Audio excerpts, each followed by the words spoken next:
बिस्मिल्लाहिर्रहमानिर्रहीम। अस्सलाम वालेकुम डियर स्टूडेंट्स उम्मीद करता हूँ कि आप लोग सभी बखैर वफ़ियत होंगे। तो आज की इस वीडियो के अंदर हम लोग 10th फिज़िक्स उर्दू मीडियम के बाब नंबर 14 रोशनी इस चैप्टर की एक्सरसाइज में से इसके एमसीक्यूज़ और शॉर्ट क्वेश्चंस मुकम्मल करेंगे। तो जो बच्चे चैनल पे नए हैं वो लाजमी तौर पे चैनल को सब्सक्राइब कर लें ताकि मज़ीद इस तरह की एजुकेशनल वीडियोज़ बआसानी आप लोगों तक पहुँच सकें। तो यहाँ पे स्टूडेंट्स हम लोग चैप्टर नंबर 14 की एक्सरसाइज में से पहले इसके एमसीक्यूज़ मुकम्मल करेंगे और इसके बाद शॉर्ट क्वेश्चंस। नंबर 1 एमसीक्यूज़ है, कन्वेक्स मिरर हमेशा कौन सी किस्म की इमेज बनाता है? तो इसका स्टूडेंट्स बे आंसर दुरुस्त है, वर्चुअल और छोटी। नंबर 2 एमसीक्यूज़ है, वो ऑप्टिकल आला जो कन्वेक्स लेंस इस्तेमाल करता है ताकि जिस्म की बड़ी वर्चुअल इमेज बनाई जा सके। तो इसका स्टूडेंट्स जीम आंसर दुरुस्त है, मैग्नीफाइंग ग्लास। नंबर 3 कौन सा बयान टोटल इंटरनल रिफ्लेक्शन के मजहर को बेहतरीन बयान करता है? तो इसका स्टूडेंट्स बे आंसर दुरुस्त है, रोशनी दो मीडियम्स की बाउंड्री पर मुकम्मल तौर पर रिफ्लेक्ट हो जाती है। नंबर 4 पानी से हवा में जाते हुए रोशनी की रे कैसे मुड़ती है? तो स्टूडेंट्स इसका बे आंसर दुरुस्त है, नॉर्मल से दूर। नंबर 5 वो ऑप्टिकल आला जो इमेज को उल्टा करके इसका प्रोजेक्शन बनाता है। तो स्टूडेंट्स इसका जीम आंसर दुरुस्त है, slide projector. Number 6 optical fibre में रोशनी के साथ क्या होता है? इसका बे आंसर दुरुस्त है, रोशनी टोटल इंटरनल रिफ्लेक्शन का शिकार होती है। नंबर 7 पेंसिल पानी में डालने पर टूटी हुई क्यों दिखाई देती है? तो इसका जीम आंसर दुरुस्त है, रिफ्रैक्शन की वजह से। तो इसके बाद स्टूडेंट्स हम इनके मुख्तसर सवालात को मुकम्मल करेंगे। नंबर 1 मुख्तसर सवाल है, जब रोशनी हवा से पानी में दाखिल होती है तो क्या होता है? इसका आंसर सफ़ा नंबर 63 पर दिया गया है। तो स्टूडेंट शॉर्ट क्वेश्चन नंबर 1 के लिए आप लोग पेज नंबर 63 पे आएंगे, यहाँ से इसका आंसर शुरू करेंगे। जब रोशनी पानी जैसे मीडियम्स में सफ़र करती है तो इसे मीडियम के पार्टिकल्स की वजह से सुस्त होना पड़ता है। जितना मीडियम ज़्यादा कसीफ होगा रोशनी इतनी ही आहिस्ता चलेगी। तो यहाँ से लेके यहाँ तक शॉर्ट क्वेश्चन नंबर 1 का आंसर आप लोग करेंगे।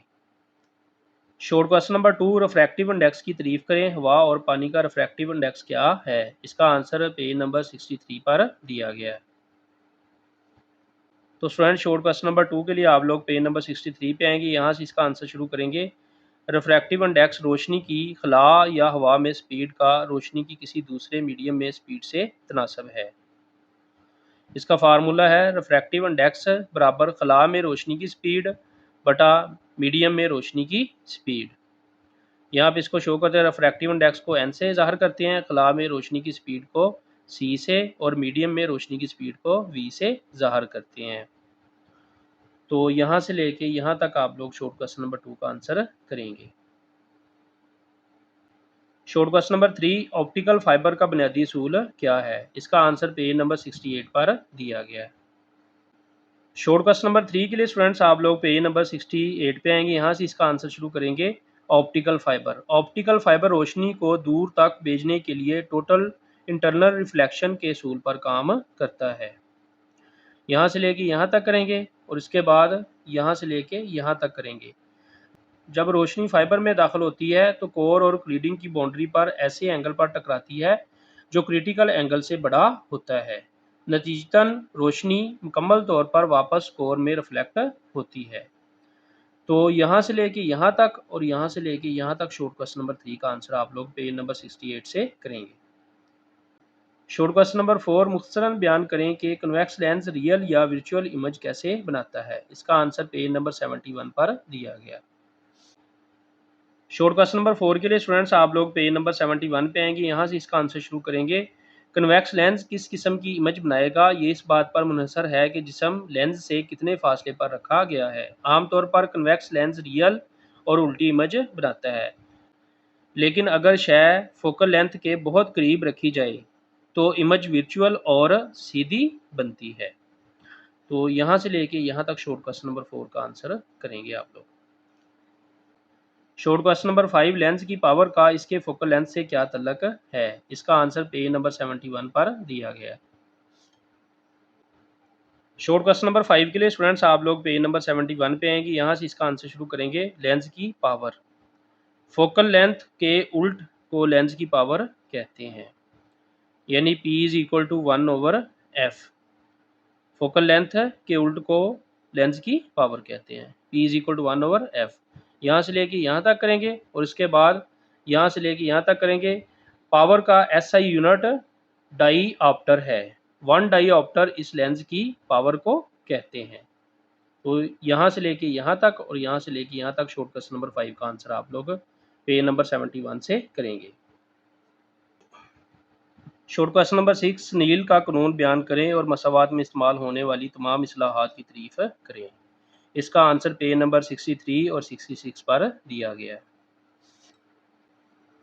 तो स्टूडेंट शॉर्ट क्वेश्चन नंबर 6 के लिए आप लोग पेज नंबर 63 पे आएंगे। यहाँ से इसका आंसर शुरू करेंगे।